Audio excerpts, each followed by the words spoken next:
Good morning. Good morning. I had a Cheers. different cup today. I always bring the same cup out here for some reason. I was like, oh, I picked a different one. That's right. Mine's a travel mug today because I got a lot of errands I got to be doing today. So That's okay. Well, we're a little more close up today because I have plants everywhere.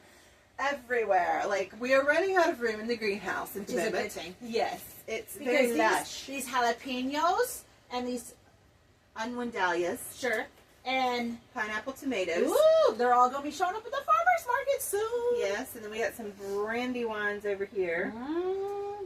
So there are plants everywhere, under your feet, all behind you, all back here. That's right. So we are completely unscripted in the greenhouse. There is a fan sound because the heater is running. It's a bit chilly this morning. It is very chilly. But this again, morning. welcome to North Carolina where you don't like the weather. Wait 10 minutes. Yes, it is spring, which means a few cold mornings. That's There right. was a threat of frost this morning. There We was. didn't have any. My roads might be icy. Notification came on in the car this morning. I was like, oh, fantastic. But I don't think it got that low. I don't think so either. All right. So speaking of errands, let's talk about. I know we've talked a lot about, the farmer's market Yeah. and what it costs and stuff, and we're going to continue in that vein. We do have other topics coming up, but we're going to continue in that vein Okay. because we mentioned how the market that you run is a 60-mile radius. Correct. And we talked about some of the other markets are 500 miles or 3 states. Other markets that claim that they are local. How do you verify? We can't speak on everyone else's practices. Nope. But we can speak on how you verify your market vendors. So let's talk about that today. So part of the job that I have or whatever, or what I like to do, I first Google map it to make sure. And then depending on where its location is, I'll actually go out and visit them. Like, I will 100% go and make sure that they're within the realm and go see what they're actually growing and if it's theirs or if it's something that they're wholesaling in and trying to sell for themselves. But I do go visit them, but a lot of talking goes into it too. And basically a lot of playing with baby goats. That's just a benefit. All the baby farm animals, I'll take them all. I think every spring, even though she knows us and Absolutely. knows, I gotta come check. she has to come visit the farms And in I the have spring. to verify. it's just what I do. Yes. Come on now. Oh my gosh, I saw on Facebook you have babies. By the way, I'm doing a farm check next week. Absolutely. I think I might have to insert some video footage of you playing with the animals. Okay, darn. But come on. Realistically, that's really my main job. Is to go play with all the baby animals. Right? And go taste test products. Oh, yes, absolutely. Which I want a piece of cake before I leave today. Just saying. Absolutely. So- New products. Hey, you need a tester, need a guinea pig to make sure it tastes okay. And I will say I'm your girl. that I have always been impressed. It's been, 5 years? Yeah. I've always been impressed that anytime Nikki has new vendors, she will usually buy a product Absolutely. from them. One, it encourages them, Correct. especially when we've had young teenage vendors. Yes. And I've kind of adopted that process. Even though I don't run the market, I want to encourage people. Yeah. And so, especially when I find out it's a new business. Yes. Or a really young, we have a teenager that bakes. Yep. And so I can't even eat her food because of my diet. Right. But I will still make sure I try to go buy a product that I can at least gift to someone or let my kids eat or something like that because I want to encourage them. Right. And I think that that's important because not every time you go to the market is going to be a banger. It's not going to be. And I think this would probably be a good time to insert that what we have learned and noticed is maybe not as much with craft shows, but with farmers markets. My personal experience, and then when we moved locations, it happened again, is when people come out to a farmers market that is a community market, Yes. if they don't know you, they will often pass you by that first time. Absolutely. And they will go to the Yes. vendors they recognize, or Yes. or at least a baker who has a product that they won't really chocolate chip cookie or something that they Yeah. know that's And yes. then the next time, Yep. they might stop and talk to you and Yep. get to know you. Yep. And see Still what not, you have. Still not buying. Still anything. not buying. That's right. And then the next time, it has taken me 4 to Yep. 5 visits sometimes before people will bite that bullet to Absolutely. purchase from me, and then they usually start coming back. Absolutely. And I think that goes along with that whole community sense. They want to get to know you. Yeah. They honestly want to get to know you and your product before they take a chance on you. And they also want to trust that if you have That you'll be back. something unique, especially, Yeah. that, I bring a lot of lettuces and stuff, Yes. which I didn't at first. You didn't. Nope. But they want to know that that's going to be a reliable source, Correct. so that when they go to the grocery store, they don't get it, Yep. and they can get it from me. It's that consistency. Yeah. It's that showing up. And I think that's Yes. one of the reasons why you buy from people, I and do. then I have started doing it. I It's do. because we both know that it can be discouraging when you show up at a market for the first time. And we are definitely talking about smaller community markets. I think Absolutely. like the big Yeah. ones Yeah. don't have that same problem, because there are thousands of customers come That, through. and They don't get to know the They vendors. don't. And the spaces, the vendors that are there, they're space fillers. It doesn't. There are some anchors, There just are, like yeah. you would have at a Yep. mall, Yep. if y'all remember malls. What's a mall? You would be surprised at some of these kids today. Oh, I know. I have heard malls are making a resurgence, though. I think I've heard that too, more than just mall walkers. Like I've completely Yeah, like heard, the kids uh-huh. want to be dropped off, Yeah. and They do what we used to do. yeah, Go on, they just literally hang that out, yeah. Y2K thing Yep. is coming back. That era, my daughter is all into that style, and I'm like, I've been to the malls here, and I they don't are trust- not appropriate I for don't you. trust the malls around here, but you know. I don't go to the mall around here unless I'm packing. Correct. Fair.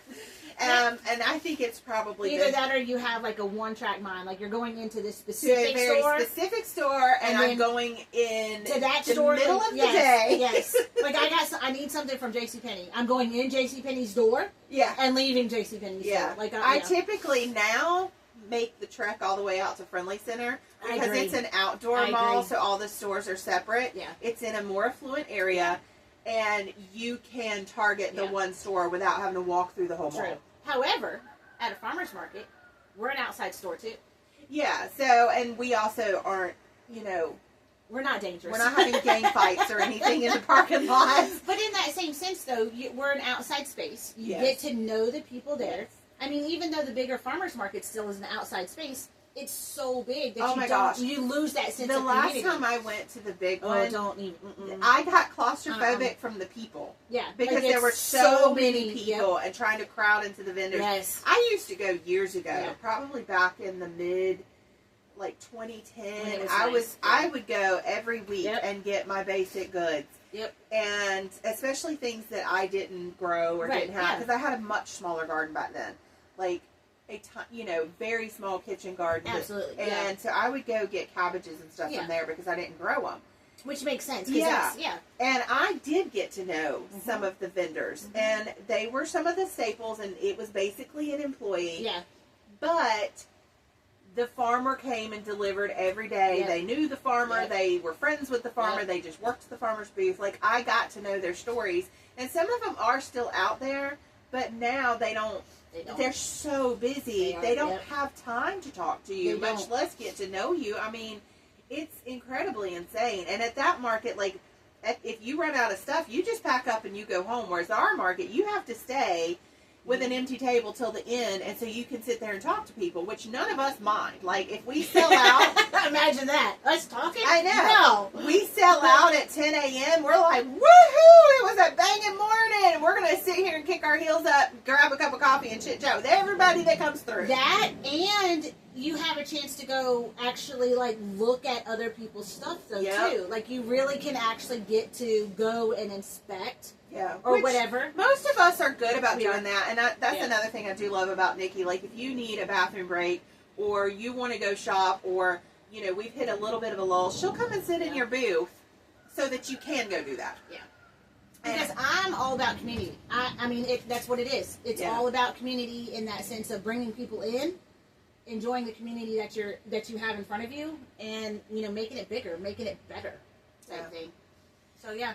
But another thing that she does with us being a small market is she tries to fill in those gaps. So if she looks at her roster, one, she doesn't allow 50 vendors of the same thing. I know when we go out to the big market now, a lot of the small florists are gone, and it's all the vans with the buckets and certain nationalities, which I know they all work together because I've seen them go to each other to fill in flowers and stuff like that. But there will be 10 to 20 of those, and it's like every fifth booth you can purchase a $15 bouquet. Yep. Not any problem with that. I have bought from them very sweet, gorgeous bouquets. But it gets a little overwhelming. I think that's a really good word for it. When you walk in like every fifth booth, and especially if you're trying to make a decision. Like I've been out there trying to buy a bouquet for, a recital for my daughter, and it's like, oh, that one's gorgeous. That one's gorgeous. That one's gorgeous. Oh, they're $5 cheaper. Oh, but that one was so much prettier. And it gets really overwhelming. Yes. And so, if you come, Nikki makes sure that we have all the basic fields that we can. And then if we have so many vendors, then she'll allow a second one that carries that product. Yeah. And there is a little overlap with some of our regulars. There is. But we're also regulars. But I think in that sense, like the overlap might be like your baked goods, or it might be like your produce, or things that are your typical. And it's usually not even the exact same thing. Absolutely so you might have two bakers out there, but one's sourdough and one's desserts. Right. Or like Christine has several brownies and cookies, spreads and products, but she usually brings some brownies and like one sweet thing. Yeah. And so then the dessert person might have 50 sweet things. Right, or cookies and, something different in that sense. And then I have even occasionally brought out some sweets because, yours is your taste profile is completely different. Whereas I focus on anything that I bring to the market has to have a base on the farm. Right. Yes. So I'm not going to bring chocolate chip cookies. However, they are amazing though when she does make them. Just to let you know, I can bake anything. However, I might bring pumpkin honey chocolate chip cookies because or in the fall. Cinnamon or So if I do bring anything that's outside of my norm or a special treat or a giveaway like that, it's because I'm inundated with pumpkin or something or honey, and I'm showing people how they can cook with honey too. How they can make something different out of the ordinary. It's going to be completely different. Or like I might have like a Bath and Body person who does like the cold pressed soaps, but then another one who does goat milk. Yes. And so you get into completely different products. Even though it's still Bath and Body, you still have. But if we only have 10 vendors that day, then it's not. Then you're going to just have one Bath and Body person because you're going to make sure the rest are food. Correct. But if we have 30 vendors that day, then you're going to have maybe 2 to 3, but different types. Yeah, my average is about 1 per 12. Yeah. In that sense, to make it to where you don't have that overlap, and to make sure that, and when they do double up or whatever, it is a different type of. Yeah, we just did a market. It wasn't a farmer's market; it was one of her craft markets, and there was 3 to 4, because I think there was like 40 or 50 vendors. There was like 3 or 4. 60 vendors, and there was like 3 or 4 earring people or jewelry people, but they were all very different. Very different. Yes. And she maintains that with the farmers market too. So because we are a smaller market, and so you're going to come out, and she's going to try to have chicken, pork, beef, all of your proteins, all vegetables, baked goods, breads. Your canned items. Yes, like pickles and jams, things like that. And then some medicinal items. Yep.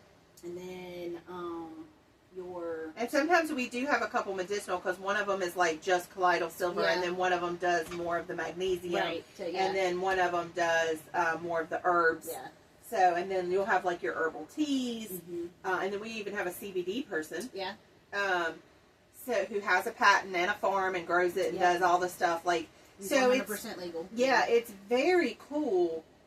Even though you might pull up and only see 10 tents sometimes, You're going to have a good you're array going to of these. have that base Yep. variety every time Every because single those 10 are the core vendors Absolutely. who provide your basic needs. Yep. And she is very, very good at making sure. And, you know, if she sees one of our vendors recently moved, and so there is a hole in those basic supplies, so she is actively looking for a vendor to fill that need and that niche. Because we see the need. Yeah, we because make it, they definitely, we have a clientele that expects to get that product every time they come. So she's going to try to make sure that's one of the areas that's filled. Yeah, Absolutely. So I think, and I think that's what sets us apart, though, too. yeah, because You know? there's another local market to us that is actually an amazing market, and they run all winter long. They do. And all we year. go out there when we're shut We down. do, I mean, we we're do. not even going to lie.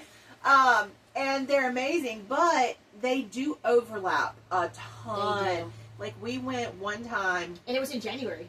Yeah. Like, it was January. It was wasn't in- January. yeah. And so you have to understand, too, in January, you're not going to have a lot of produce vendors.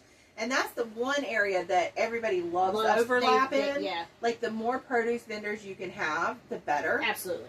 And I'm a produce vendor, that's and the one I you agree don't- with that. That's the one you don't question. No, because while I would love to supply all the produce to everyone, You just can't. I can't. And if people drive by and Yep. they see several produce Yeah. vendors, it draws them in, and I'm going to do more business. Absolutely. So, absolutely, the more produce vendors, the better. And you're not going to have that in January. Right. However, so Right. you are going to fill in with vendors of a different type. But when you go out there and there's literally like half the vendors are bread. Right. Or It's chocolate like- chip people. Yeah. Like, it makes it. Yeah, it's like, okay, really? Yes. Like, I want something different here. Yep. So anyway, she's very good about doing that and about verifying the farms. And so we just wanted to kind of bring that up because we don't know where you're watching from. Right, I mean, we're yeah. here in North Carolina, but because this is going out on social media, you could be in Vermont. You could Absolutely. be in California. Yep. So these are some things to maybe think about and even ask or notice when you go to your local farmer's Yeah. market. Do you have variety? Are they trying to keep that spread? Right. What's their radius of where their stuff comes from? Yeah, I mean, are like, they verifying it? Yep. Because, you know, we have mentioned, I think we mentioned before, like the big farmers market here, they tout local.